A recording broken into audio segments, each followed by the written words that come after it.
মুসা আলাইহিস সালাম আল্লাহকে একদিন বলছেন, আল্লাহ আপনার সমস্ত সৃষ্টি সবার রিজিকের কথা, খাদ্য দুনিয়ার প্রয়োজন পূরণের কথা আপনার মনে থাকে? আপনি কেমনে মনে রাখেন? আপনি সকলের রিজিক কেমনে দেন?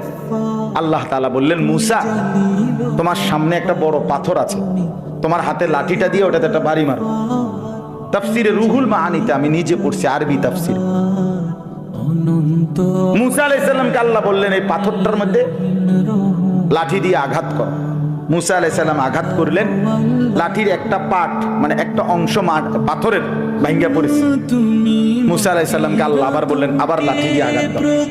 আবার বাড়ি দিলেন, পাথরের একটা অংশ আবার ভাঙ্গা পড়েছে। আল্লাহ বলেন, আবার মারো, আবার মারো। 4 বার মুসা নবী ওই বড় পাথরটার মধ্যে আঘাত করছে। 4 বারে মোটা মোটা 4টা টুকরা ভাঙ্গা ভাঙ্গা পড়ছে। এই 4র্থ বারের পরে এই 4টা মোটা মোটা টুকরার ভেতর থেকে একটা ছোট্ট পোকা বের হইছে। মুসা আলাইহিস সালাম দেখতেছে এটার মুখের মধ্যে একটা ছোট্ট